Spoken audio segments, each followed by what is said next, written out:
میرے حضور نے ارشاد فرمایا ہر شے کا ایک دل ہوتا ہے اور قرآن مجید کا دل سورہ یاسین ہے۔ جس نے ایک مرتبہ سورہ یاسین کی تلاوت کی اللہ 10 مرتبہ قرآن پڑھنے کا ثواب عطا کرے، اور کتنا بڑا اجر ہے۔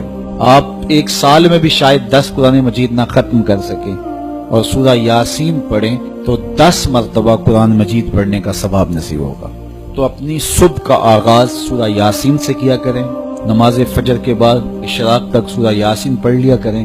سورہ یاسین اگر آپ پڑھ کے اپنے دن کا آغاز کرتے ہیں، آپ کا سارا دن خیر سے گزرے گا۔ اس دن اگر کاروبار کریں گے تو برکت ہوگی، اس دن بہت ساری بیماریوں سے، آفات و بلیات ارضیہ اور سماویہ سے بچے رہیں گے، لوگوں کے شر سے، حادثات سے محفوظ رہیں گے۔ میرے حضور نے ارشاد فرمایا قرآن مجید میں ایک سورت ہے جس کی 30 آیات ہیں، اگر کوئی شخص اس کی تلاوت کرتا ہے تو وہ سورت پڑھنے والے کی شفاعت کرتی ہے، اور اتنی بار شفاعت کرتی ہے کہ اس کو بخشوا کے چھوڑتی ہے۔ وہ سورت کون سی ہے؟ وَهِيَ تَبَارَكَ الَّذِي بِيَدِهِ الْمُلْكُ، یہ سورۃ الملک ہے، 30 آیتیں ہیں۔ جو شخص اس کی تلاوت کرے یہ اتنی بار سفارش اللہ کی بارگاہ میں کرتی ہے کہ اپنے پڑھنے والے کو بخشوا کے چھوڑتی ہے۔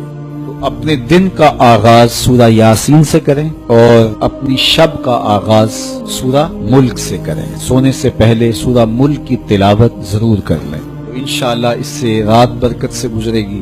جس نے ایک دن میں 100 مرتبہ سبحان اللہ و بحمدہ پڑھا، کتنی مرتبہ؟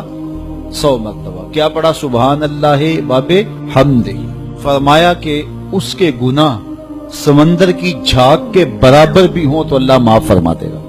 تو یہ اپنے وظائف میں شامل کر لیجئے، سبحان اللہ و بحمدہ۔ اور حدیث بخاری ہے کہ 2 کلمے ایسے ہیں جو اللہ کو محبوب ہیں اور زبان پر مشکل نہیں، زبان پر بڑے آسان ہیں، اور جب میزان پہ رکھے جائیں گے تو پلڑے کو جھکا دیں گے، بڑے بھاری ہیں میزان پہ۔ وہ 2 کلمے یہی ہیں، سبحان اللہ و بحمدہ، سبحان اللہ العظیم۔ تو اگر اس کو 100 مرتبہ روزانہ پڑھے تو سمندر کی جھاگ کے برابر بھی گناہ ہوں تو اللہ معاف فرما دیتا ہے۔